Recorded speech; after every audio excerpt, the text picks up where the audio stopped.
Ladies, gentlemen, and others, welcome back to Boz Comics. So, the last time I did an anime video, it did not do so well. So you'd think I'd learn from that and just give up, pack it in, and not talk about anime on this channel anymore. I'm not going to do that. I'm the dumbest smart person I know. So today I'm going to talk to you about Wonder Egg Priority. Why? Because it's really fucking good, and I want more people to see it. Wonder Egg Priority is an anime series that follows a young girl named Ai Oto who is dealing with some trauma. Her good friend has recently committed suicide, and it seems that she blames herself for what happened. And so, you know, we open with Ai like in the throes of just misery and trauma, like trying to move on from this, and mysterious happenings find her. I'm trying to like decide. I should have like done proper prep work and like decided how much I want to spoil. You know what?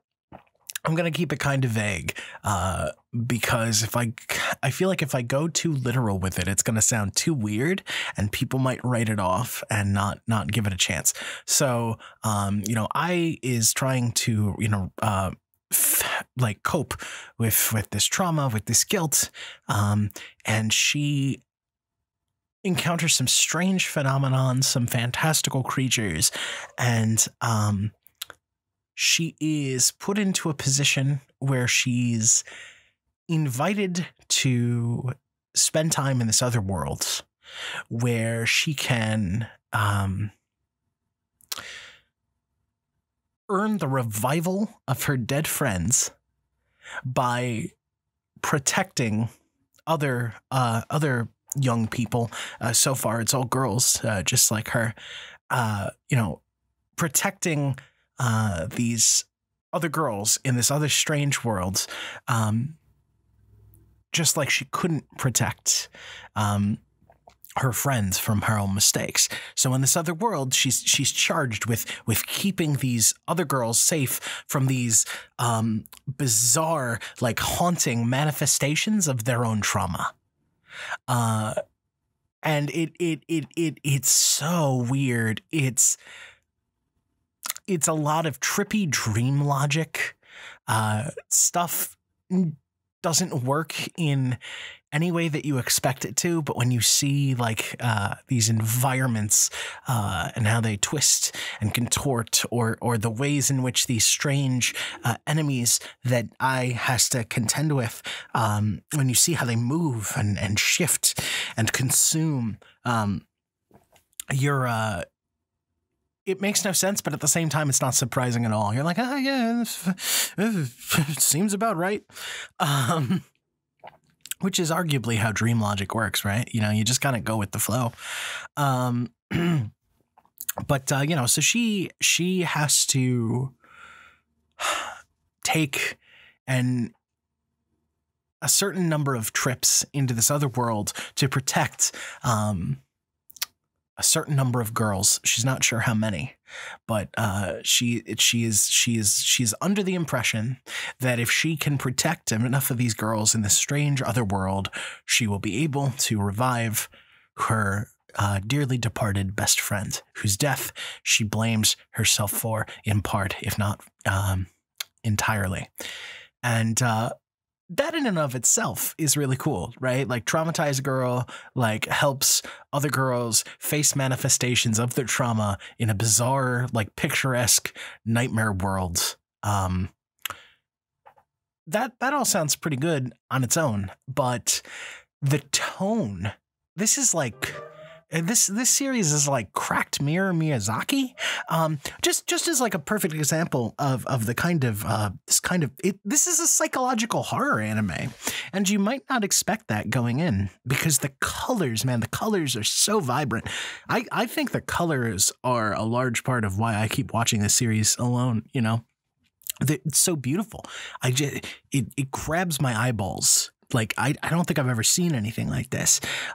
They're so rich, my God, you have to see it to truly understand what I'm talking about. It's crazy. Just the blue on the main character's hair is like, what? Oh shit, what is this? But you know, this series is surprisingly bloody, you know? What we find out by the ending of the first episode is that this is kind of interesting. So while I is fighting with monsters in this strange other world, she is largely impervious to harm. I think it's like so long as her heart and eyes are okay. She's basically immortal. And when one of the other side characters says that to her, she just has this funny line because she says exactly what you probably were thinking. She goes, "How is that? That sounds pretty far from immortal." But any wounds that she sustains in this other world, even though they won't do much harm to her there, when she comes back to the real world, those wounds catch up with her. So like at the end of the first episode, she ends up, I think, having to go to the hospital with like her stomach cut open. This series is very bloody. One of the first enemies she encounters just straight up hurls an axe at her. Oh, and that's the other thing. All these girls that she has to protect in this other world, they are infinitely more vulnerable than she is. And it's very thematically appropriate. Like, the denizens of this world do not seem to go after I. They seem to go after whatever girl it is that she's protecting at the time. And I mean, it's pretty on the nose, but it's like pretty thematically appropriate, right? Like they kind of allude to it in episode 2. Like, you know, I had this close relationship with this girl, who was being bullied, but she didn't do her part to protect her new friends because she didn't want to make things worse for herself as she was being bullied as well. And so, like, as a consequence now in this other world, you know, like, you know, if she just acts as a bystander, nothing happens to her. But, you know, if she steps up and calls attention to herself and tries to protect, you know, her charge of the episode, she opens herself up to real danger, real risk. And it's gut wrenching to see. Honestly, this is like Fully Cooley meets Gantz is what this is. It's so, because it's so vibrant and pretty and beautiful, but then at the same time, it's so like violent and disturbing, and it deals with these incredibly deep themes of trauma and sadness and depression and apathy. And the last thing I want to talk about, I don't know. I don't know this for sure, but this, I'm sorry, my phone keeps going off in the background. It's work related. You know, the not fun job, not this one. But there's some heavy girls love, you know, lesbian themes here. At least that's how I interpret it. There seems to be a general vibe of self-discovery. There's a very tender scene between, you know, in the flashbacks between I and this close friend of hers, who regrettably commits suicide due to bullying and such. That I took as being coded to be very romantic. It did not strike me as platonic at all.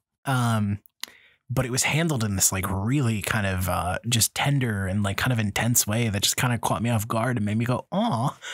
And that I'm getting those vibes. Like 2 episodes in, I'm getting those vibes. Like this really feels like maybe I is discovering not just a sense of courage and a sense of identity in a traditional sense, like figuring out who she is. It seems like she's really kind of coming to terms with her sexuality as well. I'm not really sure. I mean, obviously I'm a fucking cishet male, you know? So I don't always pick up on these things, or sometimes I see things that maybe aren't there because it's not my world. I don't really know, you know, everything, but those are kind of the vibes I'm picking up. And, whether I'm right or not, what's there is really wholesome and emotionally engaging. It's cool seeing I learn to form friendships, if only temporarily. Actually, I want to see this explored more. She forms relationships with these girls in the course of like an episode, but then she's obviously very sad when the episode concludes, and this person she's just shared this intense experience with, that she's just fought to protect, moves on. So I'm curious to see if the show kind of explores that, you know. I really like this show, man. It's just really good. There's not much else I can say. There's only 2 episodes out, you know, it's like an hour of content, not even, but I really like it. I think the visual style is great. I think the themes are really heavy, but there's also a strong feeling of hope. This is not just gloom and doom. It's really wholesome, but it knows when to really grip you and how to keep you invested in this character. And I also love kind of like peeling back the mysteries of the show little by little, not just the more fantastical stuff, but finding out more about what's going on with Ai, like at home. Her home life is kind of interesting. You know, what's going on in her head? What does she want? What does she think of herself? What does she think of the world around her? It's really compelling stuff, and I really encourage you guys to give it a shot, because it is not typically, like, if I had just judged it on looks alone, right? Or even just on a summary, I might not have dived in on it, you know, typically speaking, but I took a bit of a chance, and I'm really glad that I did. So Wonder Egg Priority. It's something else, man. And I really want more people to be watching it and talking about it. Give it a shot. You can find it all over the internet if you know where to look, if you know what I'm saying.